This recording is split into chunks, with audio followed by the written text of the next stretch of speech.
Okay, I know there's something important underneath here. I just can't quite remember what it is. I guess we'll have to dig it up.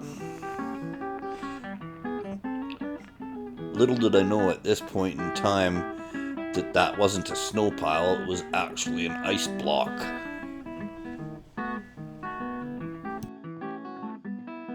Now this thing, it's been sitting here probably 2 years. I'm hoping the gas isn't turpentine, so I'll throw a battery in and see if she'll fire up.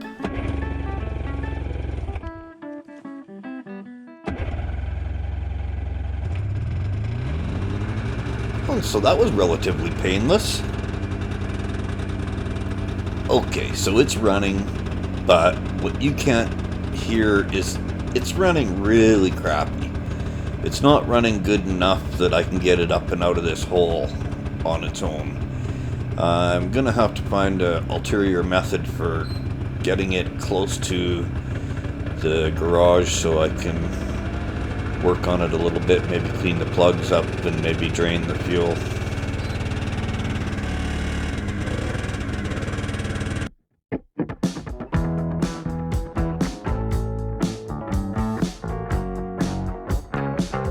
Nice fish.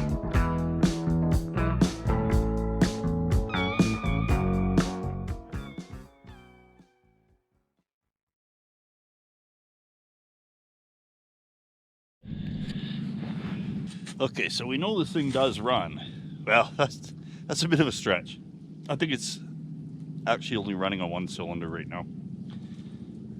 Problem is it being like 2.5 feet down under the snow and running lousy, it's not gonna back out of here. I gotta dig it right out. And then it still might not make it through this this snow because I don't know if it's just a fouled plug most likely, but we'll see. The other thing about this snow, it's like end of the winter snow, where it's snowed a few times and it's been warm and it's almost rained. I think it might even rained a bit, but the top layer melts and then refreezes. So about a foot down, it's hard, and then it just turns to like powdery dust underneath that. Same reason there's avalanches. You get the same thing. You get the top this much frozen solid, and you put that on a hill. Well, that top breaks loose because it's like a piece of plywood sitting on ball bearings. You hear a helicopter pretty close here, and you do hear that a lot. Search and rescue. There's a big mountain right behind me. It's almost 7,000 feet high. There's snow there in the summertime, so it's up there. That's where all the snowmobilers go. There's avalanches there, and a lot of lost snowmobilers that break down and get stuck out there.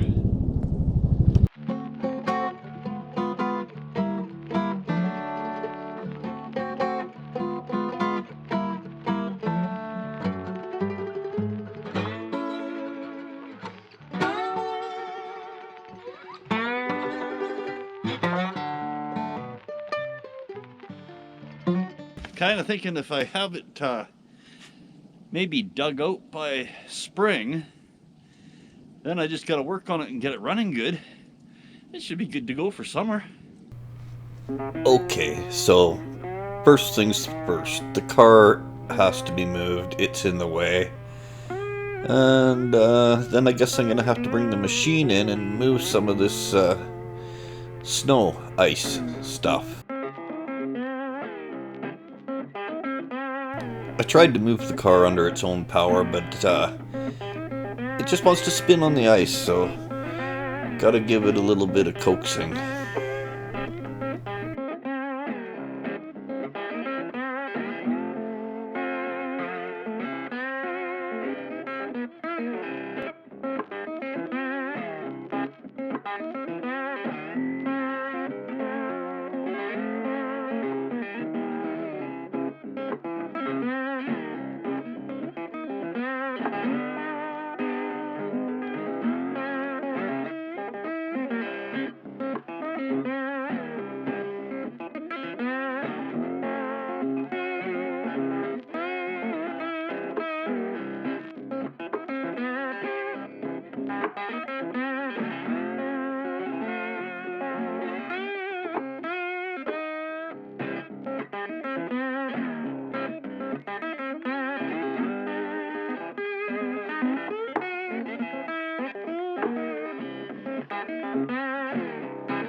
The reason I can't just track across the yard and just pick it up, it would be much easier, but there's a septic tank there and I don't want to tread on the tank.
Because this thing was running so crappy, I couldn't get it up and out of the back there.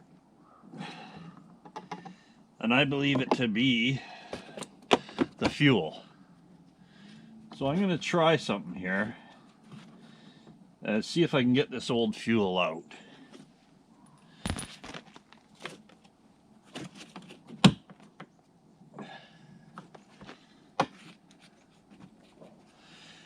I don't know how much is in there, so I don't know whether or not this is gonna actually work, but let's see.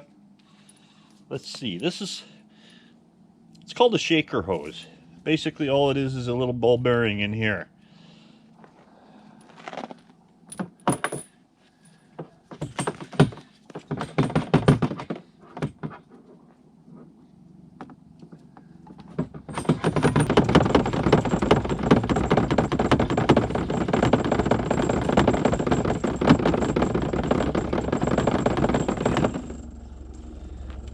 It works.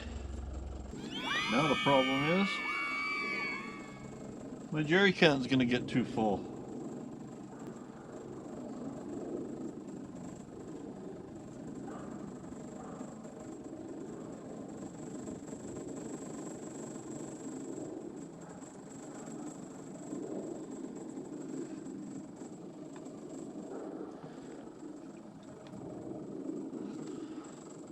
Maybe I can get another can quickly.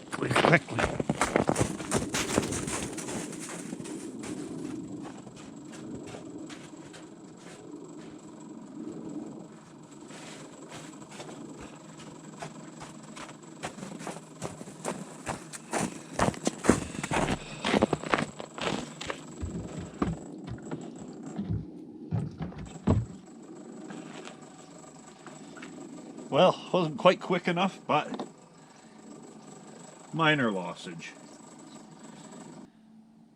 Well, that should be most of it.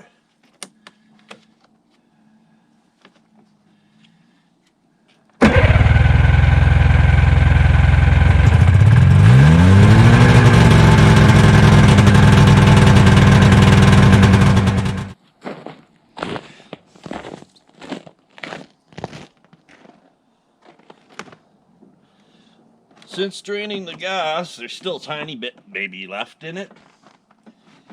It's running really terrible now. So I'm going to pull the plugs, clean them up, and see if that accomplishes anything. I'm going to put some fresh gas and shake it around so it's high test gas. It'll mix with the old gas, or whatever tiny bit of old gas is left in there, and hopefully I can get it running properly. Okay, I got them somewhat cleaned up. I forgot there's no electricity. Somebody took out a power pole this morning when I was at, 5 o'clock this morning. Guess they had to get to work fast or something. Like I've said in previous videos, it's a daily occurrence up here. You'd think people living up in the mountains that are driving in snow for 6 months out of the year would have a clue how to drive in it. But apparently not. And for some reason, the telephone poles are like, I don't know, they gotta be 100 feet apart. How come they always manage to hit one? And then we're stuck all day with no power because some guy's being an idiot. I think this video is getting a bit long, so tune in next week for Grumpy Old Man Works on Junky Old Sled Part 2.